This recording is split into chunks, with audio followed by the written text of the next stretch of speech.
It's your life, it's your heart. Smarter Heart University, your institution for higher heart learning without the confusion, where everyone can get a passing grade in life. Attend Smarter Heart University with Dr. Scott on AM 970, The Apple. Good morning. This is your Smarter Heart University. I'm your host, Dr. Scott, and with us today to continue a very debatable and controversial topic is my regular co-host and partner at Change of Heart Cardiology in Monmouth and Ocean Counties at the Jersey Shore, Dr. Robert Kaiser, and Dr. Kenneth Kronhaus, an extraordinary internist at Jersey Coast Family Medicine in Brick, New Jersey, who has a great background in integrative medicine. And on the phone, Pete, are you there? I'm here, Doctor. Good. Good morning, everybody, and good morning, America. Good morning, Pete. Good morning, Pete. Good morning, Pete. It's Mr. Peter Marino, owner of Nature's Nutrition, as well as creator of Vascular Natural. Hopefully we'll get a chance to talk a little bit about that product as well and pick his brain. He is a registered pharmacist and a very, very good guy to go to regarding this topic today. Morning to everybody. Good morning. Good morning. Callers, and we hope you're out there. 866-977-9622. 866-977-9622. 970-9622. 866-970-9622. I'm always surprised each week when we don't stimulate some kind of curiosity out there. Now, that being said, we continue from last week's issue. Complementary and alternative medicine, or CAM. The quality or the quackery. That's what we're here to discuss. Now, last week we discussed the good and the bad of the practitioners and the impractical. I think we did a good job about that. And the hope and the hype of dietary supplementation, the advertising, and the sales. And again, we gave you good tips. This week, we tackle those products and procedures, what may work, what doesn't seem to work, parentheses, yet, and what may turn out to surprise us. Of course, as always, this is your Smarter Heart University, so we focus solely on your arteries, specifically the lining of your arteries, a lining that comprises 6 tennis courts laid end to end, but is so rarely discussed by doctors with their patients. So important is this in terms of oxidative stress, and we talked about that in a couple other lectures, in terms of the killing and aging of all the cells that make up the lining of your arteries. We could take an entire show and never explain it all. This segment and the next, we discuss what may work. And why do I say may? Well, if you missed last week, and please take a chance and go to smarterheartuniversity.com, as every one of our shows will always be up for your up-to-date education and your best health. We made it a huge point to steer clear of anything that advocates that isn't scientifically studied or clinically backed up, anything that's not reviewed or recommended by certified organizations. So what's left after such stringent guidelines and criteria? Well, we covered fish oil on a previous show, and studies continue to be done on why omega-3 fatty acids affect our arterial health and mortality. And fish oil belongs to an exciting new group called functional foods and nutraceuticals, or FFNs. Some are widely known and used as adjunctive or complementary therapy to statins, the dreaded word statins to some, and saviors to others. Regardless of good, solid clinical research, the medical community continues to lag behind using most of these strategies. One example is sterols and stanols, plant sterols and stanols. And the use of them to lower cholesterol and triglycerides alongside the statins. 9 years ago, folks out there, the National Cholesterol Education Panel number 3 advocated the use of plant sterols as a lifestyle therapeutic option to lower your cholesterol. This was worldwide. Since then, fiber and nuts and soy protein have all been added and have shown clinical benefit, and we've talked about them a couple of times too.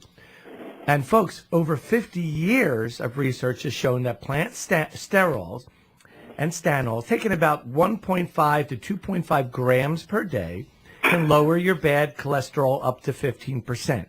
Now, a recent dietary approach called the portfolio diet, and I advise you to look up this diet. This incorporated these sterols, but also added high fiber and soy and nuts, and dropped total and bad cholesterol by 30%, the same as your average statin. All told, if we combine fish oil and plant sterols together with statins, you can further decrease your triglycerides, your bad cholesterol, and reduce the need to double the statin dose, which may double the side effects. And we talked about probably one of our first shows, talking about the bad and the good of all the certain pharmaceuticals out there, and namely the very first topic was statins. Another FFN, or functional food and nutraceutical, which has taken the spotlight recently, is Chinese red yeast rice. This is a fermented rice product formed by 12 yeast strains known as monocolins, and one of which, monocolin K, is a natural form of lovastatin.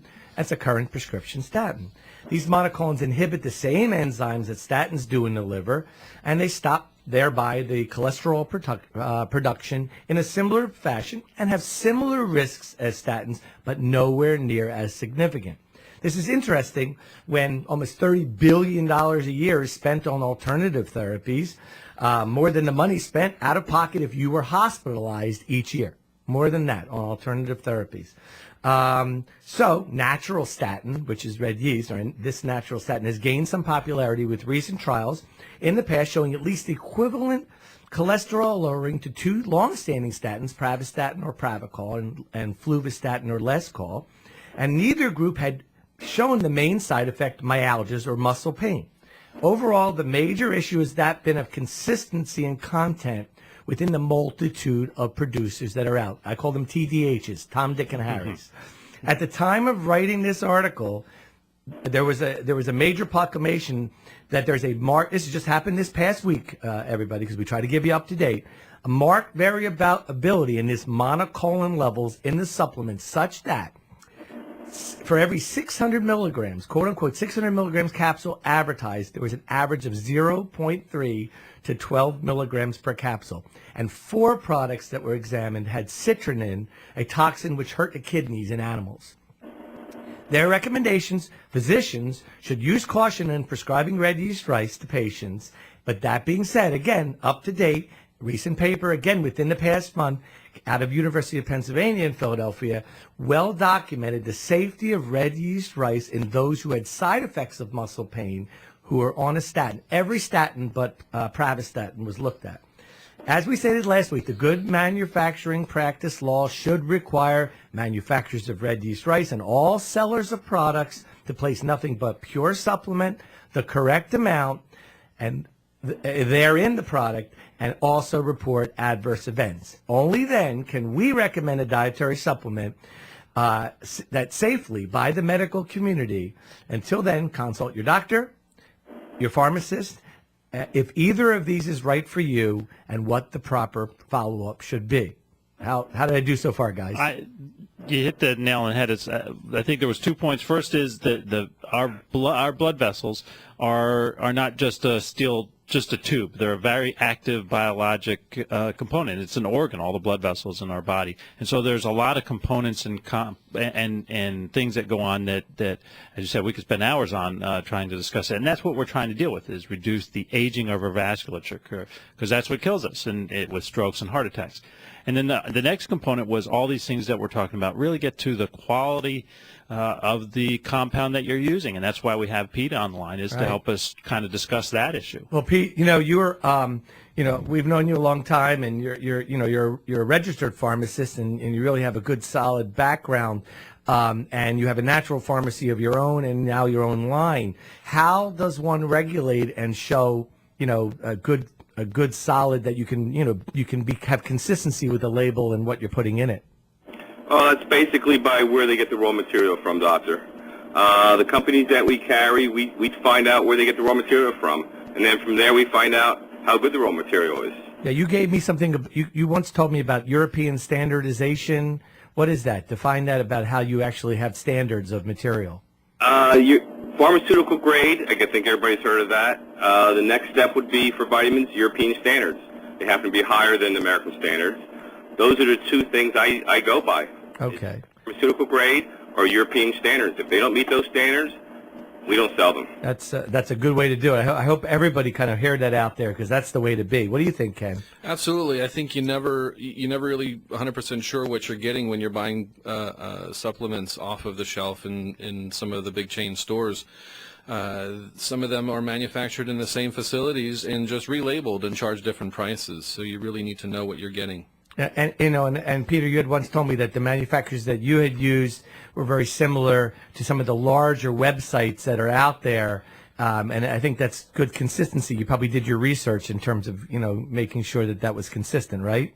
Well, basically, we try to copy Natural Factors, which is a vitamin company up in Canada.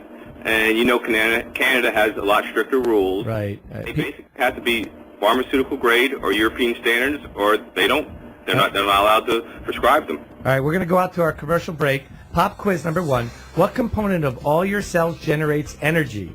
Ribosomes, mitochondria, or phospholipids? What do you think, guys? Oh, that's mitochondria. Absolutely. All right. Basic science. We'll be right back on AM 970, The Apple, on your Smarter More Heart University. Dr. Scott and Smarter Heart University is on the way on AM 9.